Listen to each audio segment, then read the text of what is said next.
स्वागत है आपका। आप देख रहे हैं उत्तराखंड प्राइम और मैं हूं आपके साथ आयुषी नेगी। तो भारतीय जनता पार्टी ने उत्तराखंड में लोकसभा चुनाव के लिए अभी से तैयारी शुरू कर दी है। इसके लिए दिल्ली में उत्तराखंड के प्रभारी दुष्यंत गौतम ने सांसदों की बैठक बुलाई है। इस बैठक में उत्तराखंड से आने वाले भारतीय जनता पार्टी के सभी सांसद मौजूद रहेंगे। आज होने वाली इस बैठक में लोकसभा के साथ ही राज्यसभा सांसदों को भी बुलाया गया है। इस बैठक में सभी सांसदों के साथ अगले चुनाव के लिए अभी से रूपरेखा बनाने को लेकर बातचीत की जाएगी। माना यह जा रहा है कि लोकसभा चुनाव की तैयारियों को लेकर हाल ही में हुई राष्ट्रीय पदाधिकारियों की बैठक में तय कार्यक्रम को लेकर मंथन किया जाएगा। उत्तराखंड के सांसदों के साथ आगे की कार्य समिति समेत अन्य विषयों पर चर्चा की जाएगी और लोकसभा चुनाव से पहले सांसदों को भी कार्यों का दायित्व सौंपे जाने का प्लान है। फिलहाल मौजूदा समय में भारतीय जनता पार्टी के कब्जे में 5 लोकसभा सीटें हैं। बीजेपी की माला राज्य लक्ष्मी टिहरी गढ़वाल सीट से सांसद है, तो गढ़वाल सीट से तीरथ सिंह रावत सांसद है।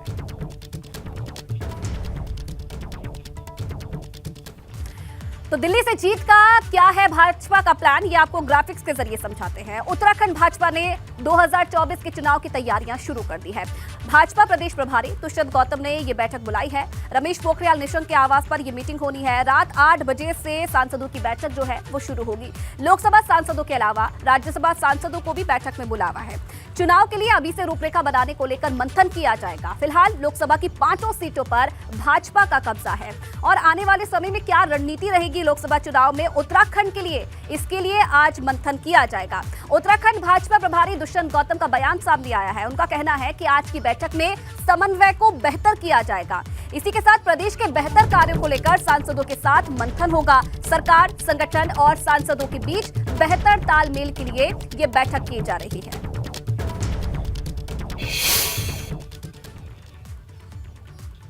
और क्या निर्देश दिए जाएंगे? एक राजनीतिक दल होने के नाते राजनीति में हमारा जनाधार कैसे बढ़े, मुख्य चिंता तो यही रहती है। और दूसरा जो हमारे प्रधानमंत्री ने हमें मूल मंत्र दिया है, सेवा ही समर्पण, सेवा के माध्यम से जनता को किस प्रकार से हम लाभ पहुंचा सकते हैं। और उन्होंने कहा अगला दशक जो होगा उत्तराखंड का होगा, वो सब बैठ के चर्चा करेंगे कि आने वाले समय के अंदर समाज को कैसे उत्थान किया जाए और उसके अंदर सरकार और संगठन का कैसे तालमेल अच्छा हो और भी अच्छा हो। मंत्रियों का प्रवास हो, सांसदों ने जो कार्य ले रखे हैं वो संगठन को मालूम हो और संगठन ने जो चाहता है वो सांसदों को मालूम हो। ये सब तालमेल की सभी बातें होती हैं और ये रूटीन बैठकें हैं। ये और जब भी संसद चलती है उस समय सभी प्रांत अपनी अपनी बैठकें करते हैं उस दौरान। क्योंकि अगर बात करें तो खुद मुख्यमंत्री मौजूद रहेंगे और इसके अलावा प्रदेश अध्यक्ष और प्रदेश के संगठन महामंत्री मौजूद रहेंगे। तो क्या सांसदों के साथ प्रदेश सरकार का और प्रदेश के संगठन को लेकर समन्वय बनाने की कोशिश है? समन्वय है। समन्वय को और अच्छा और गति देने की कोशिश हमेशा होती है। कभी व्यक्ति परिपूर्ण नहीं होता, परिपूर्णता की एक सीमा भी नहीं है कोई।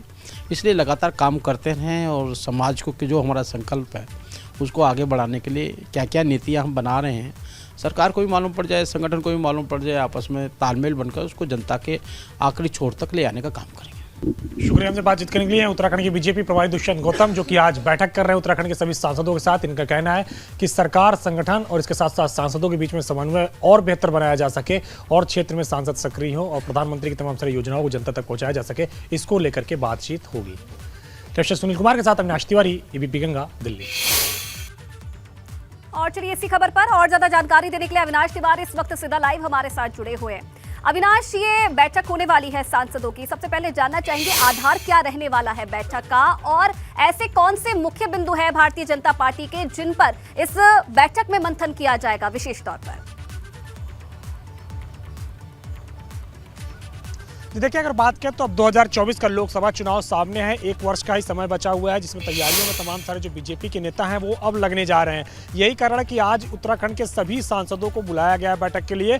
उनसे ये बातचीत की जाएगी कि इस तरीके से सांसद अपने क्षेत्र में जाएं और क्षेत्र में जाकर के जनता के बीच में संवाद स्थापित करें और ज़्यादा से ज़्यादा कनेक्टिविटी जनता के साथ हो। इसके साथ साथ प्रधानमंत्री नरेंद्र मोदी की जो भी तमाम सारी योजनाएं हैं उसको जनता को बताया जाए। और जो एक भारतीय जनता पार्टी के राष्ट्रीय अध्यक्ष ने कहा है कि अब डोर टू डोर के बजाय house house to house campaign चलाया जाए, यानी कि तमाम तरह जो कार्यकर्ता हैं वो जाएं, बीजेपी के तमाम तरह घरों पे जाएं और घर के जो मालिक हैं उनसे बातचीत करें, बैठे, उनके सुख दुख को जाने, उनकी जितनी मदद कर सकते हैं उनकी मदद करें। क्योंकि प्रधानमंत्री नरेंद्र मोदी ने भी अपने एक बार के संबोधन में कहा था कि जितने भी समाज के लोग हैं उनके बीच में बीजेपी के कार्यकर्ता जाएं और उनके साथ बैठ के संवाद करें, उनकी मदद करें, जिससे कि अगर उनको कोई तकलीफ होती है, उनके साथ कुछ भी अगर अप्रिय घटना होती है तो उनको सबसे पहले ये लगे कि उनके साथ कोई खड़ा है और वो बीजेपी के कार्यकर्ता होना चाहिए। तो उसी मिशन पे अब भारतीय जनता पार्टी आगे बढ़ने जा रही है, क्योंकि लोकसभा का चुनाव अब नजदीक आ रहा है। तो इसीलिए आज सांसदों के साथ ये बैठक की जा रही है, जिसमें तमाम तरह सांसदों के साथ बैठ के रणनीति बनाई जाएगी कि कैसे सांसदों को अपने क्षेत्र में आगे जाना है, कैसे सांसदों को तमाम सारी जो योजनाएं हैं केंद्र सरकार की उसको जनता के बीच ले जाना है, और प्रदेश में जो सरकार है और संगठन है उनके साथ कैसे सांसदों का समन्वय किया जाए, जिससे कि ये बेहतर तालमेल बिठा के आगे सब लोग अपने अपने क्षेत्र में जाके प्रचार कर सके। इसी के मद्देनजर आज ये बैठक बुलाई गई है और इस बैठक में अगर बात करें तो उत्तराखंड के 5 लोकसभा सांसद और 3 राज्यसभा सांसद मौजूद रहेंगे और उनके साथ ये रणनीति पूरी तैयार की जाएगी और फिर आगे ये तमाम तरह सांसद भारतीय जनता पार्टी के संगठन के साथ और सरकार के तमाम तरह मंत्रियों के साथ जाकर के अपने अपने क्षेत्र में कार्य करेंगे, अपने अपने क्षेत्र में लोगों के साथ जुड़ने का प्रयास करेंगे और फिर और कनेक्टिविटी बेहतर स्थापित की जाएगी, जिससे कि उत्तराखंड में एक बार फिर से 5 की 5 लोकसभा सीटें जीती जा सके। चलिए, बिल्कुल अविनाश, देखने वाली बात है कि मंथन से क्या कुछ निकल कर आता है। बहुत धन्यवाद आपका तमाम जानकारी देने के लिए। चलिए आगे बढ़ेंगे। हरिद्वार के ज्वालापुर थाना क्षेत्र के एक मोहल्ले से कल सुबह एक 8 माह का बच्चा संदिग्ध परिस्थिति में लापता हो गया था। बच्चे की तलाश में पुलिस की कई टीमें बनाई गई थी, मगर पुलिस को सफलता हाथ नहीं लग रही थी। पुलिस पर बच्चों को जल्द से जल्द बरामद करने का दबाव भी था और मुखबिर की सूचना पर पुलिस ने बच्चे को सकुशल बरामद कर लिया है। इस मामले में पुलिस ने 5 महिला और एक पुरुष को गिरफ्तार किया है।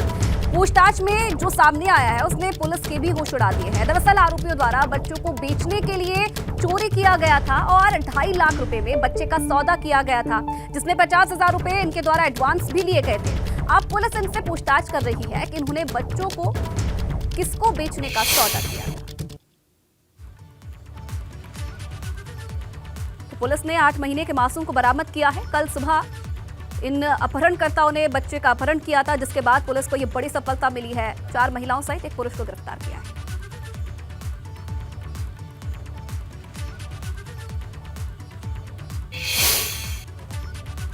बहुत अच्छा काम किया है पुलिस ने। सुधांशु सर का बहुत बहुत धन्यवाद। उनकी टीम ने पूरा अच्छा काम किया है, मैं उनका बहुत बहुत धन्यवाद करना चाहूँगी। बच्चा छत से चढ़ा है, जिनमें से छत पर लेकर अपनी छत पर कर गया। एसओजी, डॉग स्क्वाड और सबको सूचना दी और पुलिस टीम वहाँ पहुंची। सीसीटीवी और हमारे एसओजी की टीम के समग्र प्रयास से आज बच्चा को रिकवर कर लिया गया।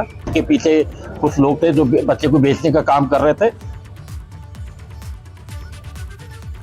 प्रधानमंत्री नरेंद्र मोदी के ड्रीम प्रोजेक्ट के तहत केदारनाथ धाम में चल रहे निर्माण कार्यों में प्लाजा निर्माण का तीर्थ पुरोहितों ने विरोध जताया है। दरअसल तीर्थ पुरोहितों की माने तो केदारनाथ में स्मार्ट सिटी का कोई औचित्य नहीं है। मास्टर प्लान के तहत केदारनाथ में निर्माण कार्य होने चाहिए, जिसमें तीर्थ पुरोहितों की राय शुमारी भी जरूरी है। केदारनाथ में तीर्थ पुरोहितों को आवास उपलब्ध करवाने समेत कई मुद्दों को लेकर केदार सभा के पदाधिकारियों ने डीएम मयूर दीक्षित से मुलाकात की है, ताकि समय से तीर्थ पुरोहितों की समस्याओं का समाधान हो सके। तो केदार सभा के पदाधिकारियों ने डीएम से मुलाकात की है। केदारनाथ में बन रहे प्लाजा का तीर्थ पुरोहितों ने विरोध किया है और कई मुद्दे ऐसे हैं जिन्हें लेकर विरोध तीर्थ पुरोहितों की तरफ से जताया गया है। केदारनाथ में बन रहे प्लाजा का पुरोहितों की तरफ से विरोध किया जा रहा है। डीएम मयूर दीक्षित से मुलाकात उन्होंने की है और ये भी कहा है ताकि तय सीमा पर तीर्थ पुरोहितों की समस्या का समाधान हो सके। इस तरह का केदारनाथ में कोई चीजें न हो, वहाँ की भौगोलिक परिस्थिति के अनुसार सारा मास्टर प्लान होना चाहिए। मास्टर प्लान आपका गुजरात में बन रहा है, मास्टर प्लान आपका दिल्ली में बन रहा है। यहाँ हमारे पास 200 साल का रिकॉर्ड है। हमारे पास ऐसे ऐसे तीर्थ पुरोहित हैं, ऐसे ऐसे बुजुर्ग हैं, ऐसे अनुभवी लोग हैं जिनको मास्टर प्लान पूछना चाहिए कि किस प्रकार का मास्टर प्लान होना चाहिए। इसीलिए फिलहाल मास्टर प्लान का विरोध है। क्रिसमस और न्यू ईयर मनाने के लिए देश भर से पर्यटक नैनीताल आते हैं, लिहाजा पुलिस और जिला प्रशासन ने पर्यटकों की सुविधाओं और इस वीकेंड को पर्यटकों के लिए शानदार बनाने के लिए तैयारियां भी शुरू कर दी है। एसएसपी नैनीताल पंकज भट्ट ने कहा है कि इस बार पर्यटकों के लिए नैनीताल ही नहीं बल्कि रामनगर, भीमताल, रामगढ़ और सात ताल जैसी कई और डेस्टिनेशन भी तैयार की गई है, जहां पर्यटक क्रिसमस और 31 के वीकेंड का आनंद ले सकते हैं। इसके अलावा पर्यटकों के लिए पार्किंग की व्यवस्था को लेकर भी यातायात व्यवस्था दुरुस्त करने के निर्देश दिए हैं। साथ ही पर्यटन पुलिस को भी तैनात किया जा रहा है, जिससे जिले में आने वाले पर्यटकों को किसी भी तरह की कोई दिक्कत ना हो। पिछले साल का जो हमारा प्लान था हम उसको ही इम्प्लीमेंट करने जा रहे हैं, क्योंकि वो बहुत सक्सेसफुल रहा था, खासकर नैनीताल में टूरिस्ट सीजन में। अभी कुछ समस्याएं कर्मचारियों को लेकर के हैं, क्योंकि छुट्टी भी चल रही है। इसके अलावा जो है कर्मचारियों की कुछ कमी भी चल रही है। उसकी पूर्ति के लिए हम लोग जो हेड कांस्टेबल जो ट्रेनिंग करके आ रहे हैं उनको भी ट्रैफिक को हम ज़्यादा से ज़्यादा संख्या में दे रहे हैं।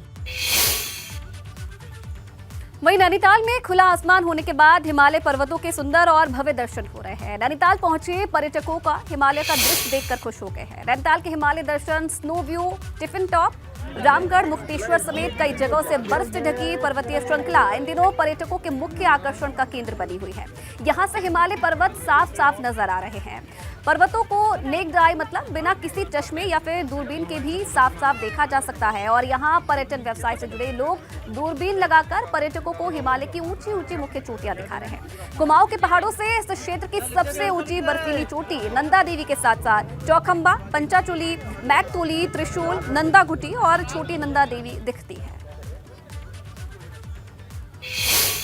बहुत बढ़िया, मजा आ गया। क्या क्या देखा यहाँ? देखा नक्की, वो तालाब देख लिया। हाँ। फिर घोड़सवारी कर दी, सारे पॉइंट देख लिए। हाँ। अभी तक ऊपर जाके सब लवर्स पॉइंट देख के आया। हाँ। और यहाँ आके घोड़े पे नहीं बैठा तो कुछ नहीं किया यार। अच्छा। नैनीताल बहुत अच्छी जगह है, घूमने के लिए सबसे बेस्ट जगह है। हम लोग भीमताल घूमे, कैची धाम मंदिर। इससे पहले मैंने कई जगहों पे गया, लेकिन मतलब ये सबसे अच्छा जगह लगा मुझे घूमने के लिए। अच्छा लगा। ठीक। अच्छा रहेगा इस बार। और टूरिस्ट हमारा हॉर्स राइडिंग में जा रहा है, जो भी जा रहा है अच्छा एंजॉयमेंट करके आ रहा है। और बताते हैं घुड़सवारी का टूर जो नहीं करा किसी ने तो बेकार है टूर उसका नहीं। अच्छा टूर है हॉर्स राइडिंग। कितने साल से आप घुड़सवारी कर? सर मेरे को कम से कम 40 साल हो गए सर। बड़ी खबर आपको बता दें, देहरादून से अंकिता हत्याकांड मामले से जुड़ी यह बड़ी खबर है। आरोपियों को नार्को टेस्ट पर अब सुनवाई होगी। कोटबार कोर्ट से एसआईटी ने नार्को टेस्ट की अनुमति मांगी है और नार्को टेस्ट से कई वीआईपी के चेहरे से पर्दा उठने की उम्मीद जताई जा रही है। तो ये बड़ी जानकारी मिल रही है। अंकिता हत्याकांड मामले से जुड़ी यह बड़ी खबर, आरोपियों को नार्को टेस्ट पर अब सुनवाई होगी। कोटबार कोर्ट से एसआईटी ने नार्को टेस्ट की अनुमति मांगी है और कहीं ना कहीं ये माना जा रहा है कि नार्को टेस्ट से कई जो वीआईपी हैं उनके चेहरे से पर्दा उठने की उम्मीद है। तो उस वक्त की ये बड़ी खबर देहरादून से, नार्को टेस्ट से वीआईपी के कई चेहरे से पर्दा उठने की उम्मीद जताई जा रही है और अब इसके लिए कोटद्वार कोर्ट से एसआईटी ने अनुमति भी मांगी है। और माना यह जा रहा है कि जल्द ही जो आरोपी अब तक इस पूरे हत्याकांड में गिरफ्तार हुए हैं उनका नार्को टेस्ट हो सकता है। और चलिए रवि फिलहाल इस खबर पर और ज्यादा जानकारी के लिए हमारे साथ जुड़ रहे हैं। रवि, क्या जानकारी है, कब ये नार्को टेस्ट हो सकता है? क्योंकि कोटद्वार कोर्ट से एसआईटी ने इसके लिए अनुमति तो मांग ली है, अब कब उम्मीद जाग सकती है कि कब हो सकता है नार्को टेस्ट? बिल्कुल एक्चुअली देखिए, आज जो कोटद्वार कोर्ट है, जो निचली अदालत है, उसमें ये फैसला आना है कि नार्को टेस्ट की अनुमति होगी या नहीं होगी। और ये बड़ा महत्वपूर्ण भी है, क्योंकि जैसे इसमें नार्को टेस्ट की अनुमति मिलती है उसके बाद पुलिस फोर्सेस की तैयारियां की जाएंगी। टीम द्वारा ये नार्को कराया जाना है। लेकिन ये बड़ा महत्वपूर्ण है कि पुलिस ने अपनी जो एप्लीकेशन थी वो लगाई थी, उसमें अनुमति मांगी थी कि जो तीनों आरोपी हैं जो इस वक्त जेल में है उनका नार्को टेस्ट कराया जा रहा है। लेकिन आज निचली अदालत से डिपेंड करता है कि नार्को टेस्ट के लिए जो पुलिस ने पैरवी की है, क्योंकि पुलिस का ये कहना है कि उन्होंने तमाम ये बातें कोर्ट के सामने रखी है कि आखिर नार्को कराने की जरूरत क्यों पड़ी है। तो इसमें पुलिस की मजबूत पैरवी अगर होगी तो नार्को टेस्ट की आज अनुमति मिल जाएगी। और नार्को टेस्ट की अनुमति के बाद ये माना जा रहा है कि अगर नार्को होता है तो जो वीआईपी के चेहरे की लगातार बात सामने आ रही है, पुलिस के ऐसे कुछ बातें जो कि वो पुलिस पूछताछ में नहीं निकल पाई है, वो नार्को होने के बाद सामने आ पाएंगी। जी चलिए, धन्यवाद रवि तमाम जानकारी देने के लिए आपका। और चलिए आगे बढ़ेंगे, बड़ी खबर बता दें, रुड़की से ट्रांसफार्मर बनाने वाली कंपनी में भीषण आग लगी। शॉर्ट सर्किट से आग लगने की आशंका जताई जा रही है और दमकल ने कड़ी मशक्कत के बाद आग पर काबू पा लिया है। फैक्ट्री के अंदर का सामान जलकर राख हुआ है। गंगनहर कोतवाली क्षेत्र के काशीपुरी की घटना बताई जा रही है। मौके की तस्वीरें भी आप देखिए।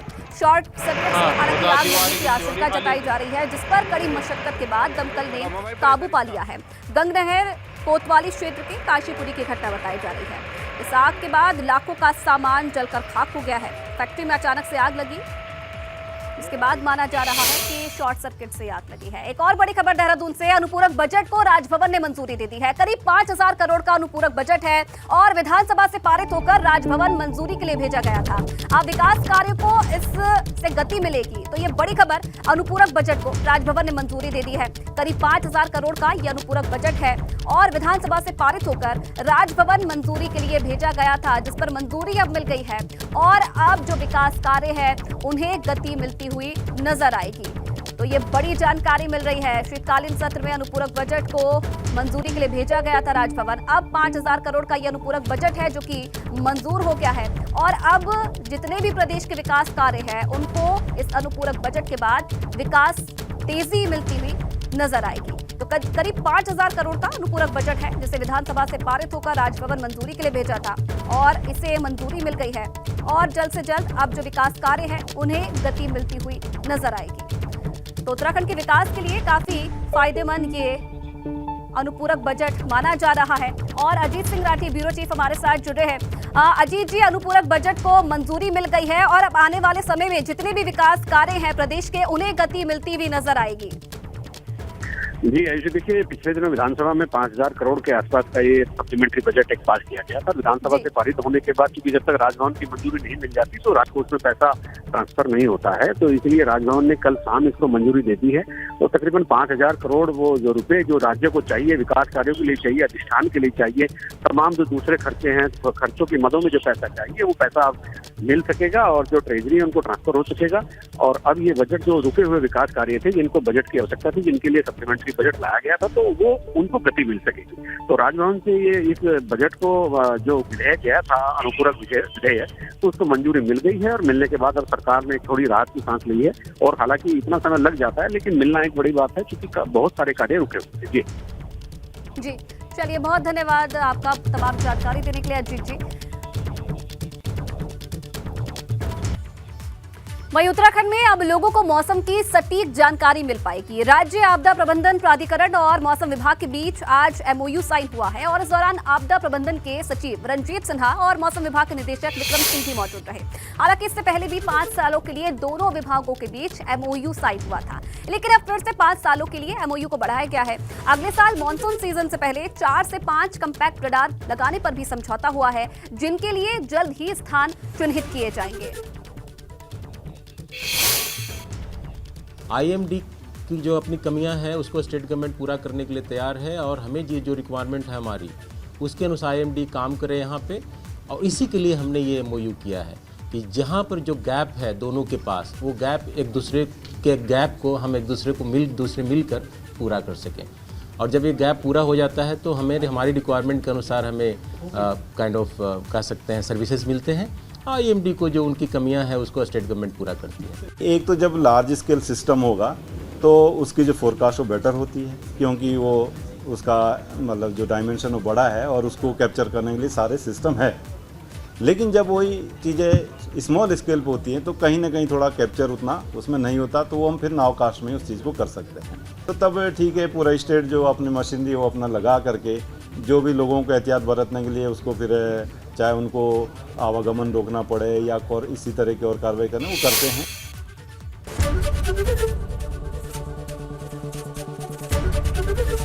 ABP गंगा, खबर आपकी, जुबान आपकी।